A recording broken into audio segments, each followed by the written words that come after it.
Hello everyone, welcome to study smart with Suman. I am Suman Yadav. Last class में हमने पढ़ा था ऑक्सीजन ट्रांसपोर्ट और कार्बन डाइऑक्साइड ट्रांसपोर्ट के बारे में, और वो ऑक्सीजन डिसोसिएशन कर्व के बारे में हम पढ़ा था, किस तरह से ट्रांसपोर्ट होते हैं। ये सारा चीज़ हमने कवर किया था। आज हम देखेंगे वो ग्राफ का शिफ्ट। ये जो ग्राफ है ना, इसका शिफ्ट, ये लेफ़्ट कब शिफ्ट होता है, कब राइट शिफ्ट होता है, ठीक है। और वेरियस इफेक्ट्स के बारे में हम पढ़ेंगे, जो भी इफेक्ट्स हमारे रिस्पिरेटरी सिस्टम से एसोसिएटेड हैं, ठीक है। तो चलिए स्टार्ट करते हैं।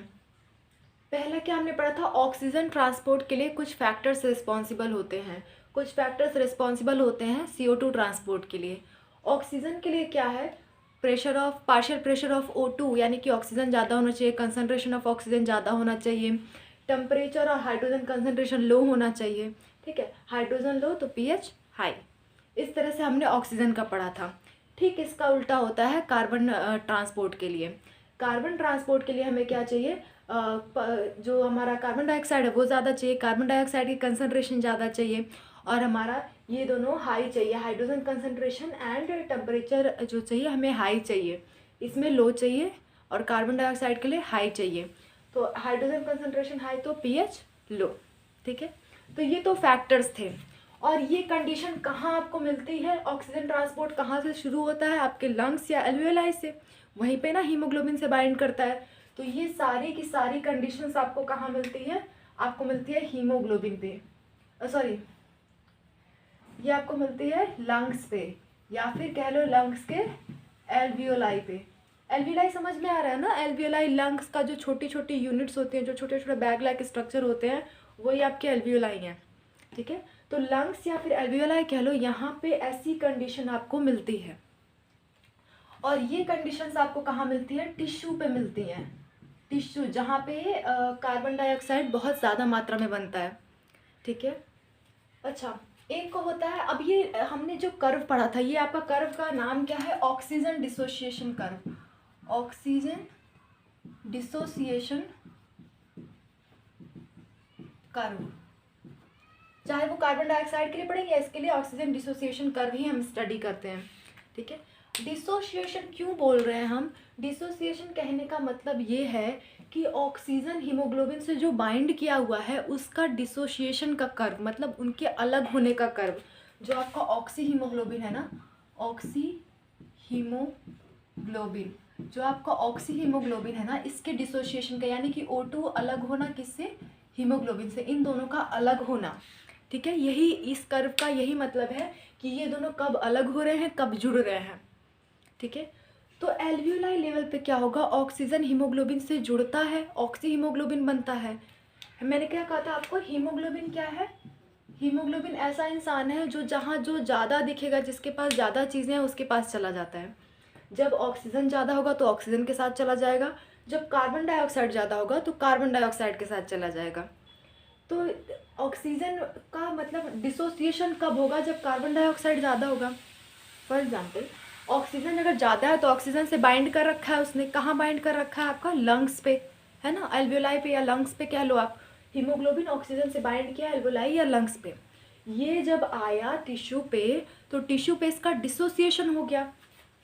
टिश्यू पे ऑक्सी हीमोग्लोबिन क्या हुआ, डिसोसिएट होके O2 प्लस हीमोग्लोबिन बनाया, और ये हीमोग्लोबिन फिर कार्बन डाइऑक्साइड से बाइंड होके क्या बनाया, कार्बामीनो हीमोग्लोबिन, ठीक है। तो यहाँ पे क्या हो रहा है, डिसोसिएशन हो रहा है ना। तो यही एक कर्व यही बताता है कि कहाँ पे डिसोसिएशन हो रहा है, कहाँ पे आपका एसोसिएशन हो रहा है। फिर ये वापस से यहाँ पे जाएगा तो यहाँ पे कार्बामीनो हीमोग्लोबिन का यहाँ डिसोसिएशन होगा, यहाँ पे ऑक्सी हीमोग्लोबिन का डिसोसिएशन होगा। समझ में आ रहा है, यहाँ पे फॉर्मेशन हो रहा है किसका, ऑक्सी हीमोग्लोबिन का, और डिसोसिएशन हो रहा है किसका, कार्बामीनो हीमोग्लोबिन का। यहाँ पे हो रहा है फॉर्मेशन ऑफ कार्बामीनो हीमोग्लोबिन और डिसोसिएशन ऑफ ऑक्सी हीमोग्लोबिन। तो हम ये कार्बन को ना देख करके हम ऑक्सीजन का सिर्फ डिसोसिएशन देखते हैं, एक चीज़ देखें दूसरी चीज़ समझ में आ जाएगी, इसलिए सिर्फ और सिर्फ हम ऑक्सीजन डिसोसिएशन कर्व से सब कुछ पता लगा लेते हैं, ठीक है। देखना अब क्या है, इस कर्व कब राइट शिफ्ट होता है, कब इसका लेफ्ट शिफ्ट होता है, ठीक है। दो चीज़ हम पढ़ते हैं, या तो इस कर्व का राइट शिफ्ट हो, मतलब कि या ये आपका लेफ्ट है ना, तो लेफ्ट शिफ्ट मतलब इधर की तरफ शिफ्ट हो, ये आपका राइट है तो राइट शिफ्ट मतलब इधर की तरफ शिफ्ट हो, ठीक है। तो हम पढ़ते हैं राइट शिफ्ट कब होता है, लेफ्ट शिफ्ट कब होता है।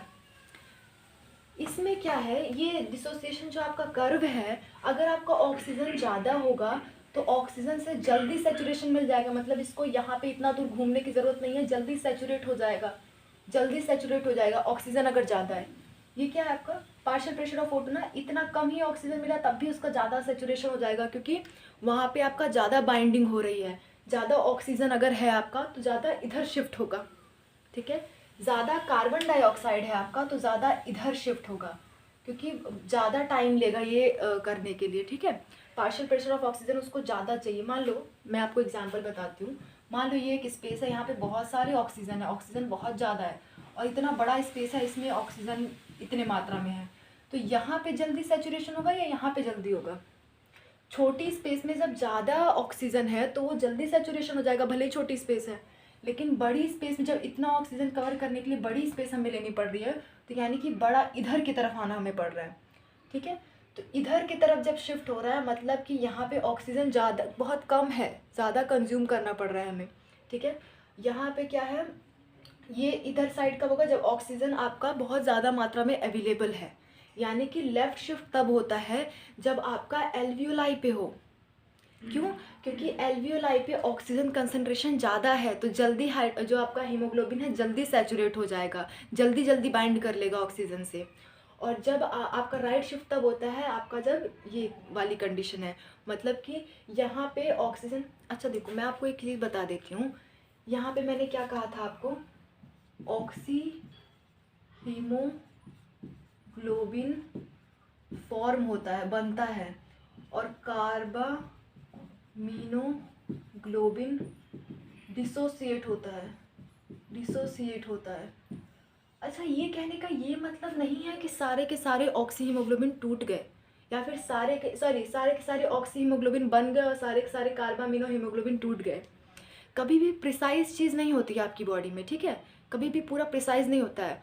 मैक्सिमम ऑक्सी हीमोग्लोबिन बनेंगे, इसके कंपेरिजन में ये नेग्लिजिबल अमाउंट में बनेगा कार्बामीनो हीमोग्लोबिन, तो ये भी है, ठीक है, ऐसी बात नहीं है कि ये नहीं है।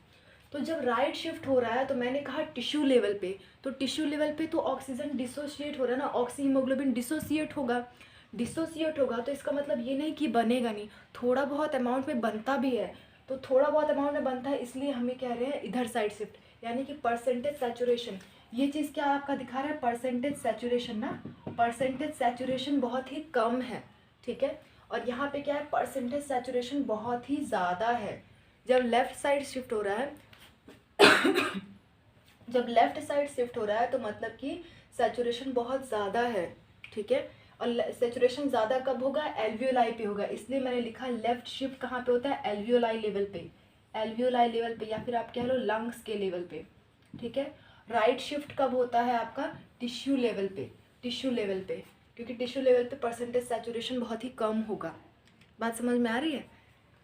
देखो अब क्या है, लेफ्ट शिफ्ट हमने कहा एल्वियोलाई लेवल पे होता है, तो हेल्डेन इफेक्ट इसके लिए रिस्पॉन्सिबल होता है, और राइट शिफ्ट के लिए बोर इफेक्ट रिस्पॉन्सिबल होता है। क्यों होता है देखते हैं। हेल्डेन इफेक्ट मैंने आपको क्या बताया था कि जब आपके आरबीसी में, मैंने आपको बता रखा था, एक मिनट,